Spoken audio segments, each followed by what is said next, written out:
ধন্যবাদ সকল বন্ধুদের। তো বন্ধুরা, আজকে আবার একটি অন্যতম পাওয়ারফুল যন্ত্র নিয়ে হাজির হলাম।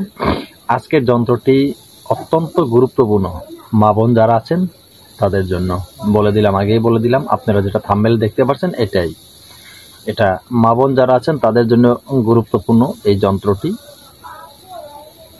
যন্ত্রটি তাদের একান্ত প্রয়োজন, কারণ অনেক সংসারে অনেক অশান্তি, অনেক সংসারে অনেক দুঃখ কষ্ট এটা আমরা অ্যাভেলেবেল দেখতে পাচ্ছি। অনেক স্বামীরা অনেক খারাপ ব্যবহার করে, অনেক মা বোনদের সাথে অনেককে ফেলে চলে যায়, বিভিন্নভাবে। তাদের জন্য আজকের এই পাওয়ারফুল যন্ত্রটি খুব সহজে আপনারা প্রয়োগ করতে পারবেন, যে কোনো লোক প্রয়োগ করতে পারবেন। শুধু প্রয়োজন পারমিশন দরকার। যেহেতু আমার চ্যানেলে আমি আপনাদেরকে এই মন্ত্র দিয়ে থাকি, আমার পারমিশন হলেই আপনার চলবে। আপনি আমার কাছ থেকে পারমিশন নিয়ে আপনি কাজ করবেন। তো বন্ধুরা, কিভাবে কাজটি করবেন সে বিষয়টা আজকে আলোচনা করব। তার আগে বলে রাখি, আমার এই কথাগুলি যদি আপনার ভালো লাগে, যারা ভিডিও এখন সাবস্ক্রাইব করেননি আমার চ্যানেলটি সাবস্ক্রাইব করুন, পাশে থাকা বেল আইকনটি বাজিয়ে নোটিফিকেশন করে দিন, যাতে আমি নতুন ভিডিও আপলোড করার সাথে সাথে সবার আগে আপনার কাছে চলে যায়। তো বন্ধুরা, আজকের এই পাওয়ারফুল যন্ত্রটি কেন দিলাম? অনেক মন্ত্র দিয়েছি, অনেক মা বোনদের অনেক বিষয়ে আমি মন্ত্র দিয়েছি। তারপরেও অনেকে হয়তো কমেন্টে বলেন যে গুরুজি, যদি কোনো যন্ত্র থাকে, মন্ত্র তো আমরা পাঠ করতে পারি না, যন্ত্র থাকলে আমাদের সুবিধা হয়। আজকে এই পাওয়ারফুল যন্ত্রটি দিলাম। তো যন্ত্রের ভিতরে অঙ্কন করার ভিতরে আমার ডায়েরি থেকে আমি দিয়েছি, তো অনেকের বুঝতে সমস্যা হতে পারে। দেখেন, প্রত্যেকটা কোণায় দেখবেন 6টা কক্ষ করা আছে, 6টা কক্ষ। প্রত্যেকটা কক্ষর ভিতরে লেখা আছে স্ট্রিং। আমি বলে দিলাম, দেখবেন তালিব্য সয়রা ফালা দিঘি অনেশ্বর। প্রত্যেকটা ছকের ভিতরে কিন্তু লেখা আছে তালিব্য সয়রা ফালা দিঘি অনেশ্বর স্ট্রিং। এই যে স্ট্রিং লেখা আছে, এই দিকে নিচে ডান পাশে যে কক্ষটা আছে, অনেক সময় কালো কালির স্পটের কারণে লেখাটা স্পষ্ট দেখা যায় না, সেজন্য আমি বলে দিলাম প্রত্যেক কক্ষে একই লেখা স্ট্রিং। ঠিক আছে? এই লেখাটা আপনারা যেভাবে লেখা আছে ঠিক ছোট্ট একটা কাগজের টুকরো নিয়ে, সুন্দর পরিষ্কার সাদা কাগজের টুকরো নিয়ে, সেই কাগজের টুকরোর উপর যে লেখাটা যন্ত্রটা অঙ্কন করা আছে সেখানে আপনারা কিন্তু এইভাবেই যন্ত্রটি অঙ্কন করবেন। তবে আরেকটি কথা মনে রাখবেন, এই যন্ত্রটি যখন আপনি অঙ্কন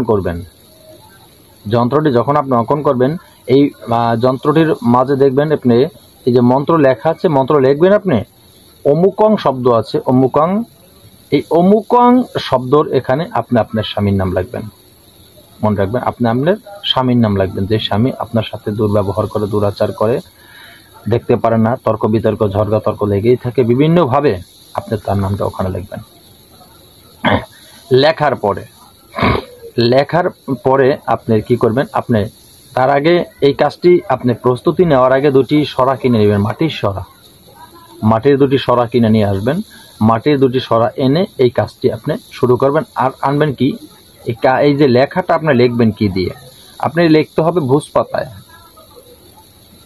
সাদা কাগজে লিখলে হবে না, আমি ভুল বলেছি, সরি। আপনি ভুজ পাতায় লিখবেন।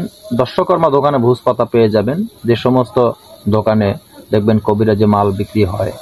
আবার যে মন্দিরের পাশে যে দোকানগুলি থাকে, যারা সনাতন ধর্ম অবলম্বী আছেন, ওনারা দেখবেন ওইখান থেকে অনেক মাল সাবানা অনেক কিছু কিনে, ওই সমস্ত দোকানে গেলেই আপনি একই দোকানে আপনি কুমকুম এবং ভুজ পাতা 2টা জিনিস আপনি নিয়ে আসবেন ওইখান থেকে। তো এই কুমকুম দিয়ে ভোজ পাতার উপরে আপনি এই যন্ত্রটি অঙ্কন করতে হবে। কুমকুম দিয়ে ভোজ পাতার উপরে অঙ্কন করে আপনি যে ঢাকনা রেখেছেন, মাটির একটা ঢাকনার উপরে এই যন্ত্রটি রাখবেন, আর একটা ঢাকনা দিয়ে ঢেকে দিবেন। একটার উপরে রেখে আর একটা দিয়ে ঢেকে দিবেন। ঢেকে দিয়ে আপনি কি করবেন? আপনি উনুনের উপরে বসিয়ে দেবেন, মানে চুলার উপরে আপনি এই ঢাকনা বসিয়ে দেবেন। একটার উপরে একটা রেখে এটা ঢেকে আপনার চুলায় বসিয়ে দেবেন। চুলায় বসিয়ে দিয়ে আপনি আগুন জ্বালিয়ে দেবেন। আগুন জ্বালিয়ে দেওয়ার পরে দেখবে কি, এক সময় এই ভিতরের যে অংশটা যেটা দেখেছেন যন্ত্রটি ভিতরে রেখেছে, সেটি কিন্তু পুরে ছাই হয়ে যাবে। তখন আপনি নামাবেন, নামিয়ে ঠান্ডা করে নেবেন। ঠান্ডা হলে সেই যে ছাইটা হয়েছে না, সেই ছাইটা যে কোনোভাবে আপনি জলে গুলে আপনার কাঙ্ক্ষিত ব্যক্তিকে খাওয়াবেন। যেই কোনোভাবে খাওয়াতে পারলে আপনি কিন্তু সাথে সাথে এর রেজাল্ট পেয়ে যাবেন। মা বোনেরা করে দেখেন, আপনারা কিন্তু উপকার পাবেন, কোনো ভুল নেই, গ্রান্টেড সহকারে বললাম। ধন্যবাদ সবাইকে। আশা করি কাজটি করবেন, কাজের সুফল অবশ্যই পেলে কমেন্টে আমাকে জানাবেন। আজকের মতো এখানে শেষ করে নতুন ভিডিও নিয়ে আসার আগ পর্যন্ত সকলে ভালো থাকবেন। আল্লাহ হাফিজ।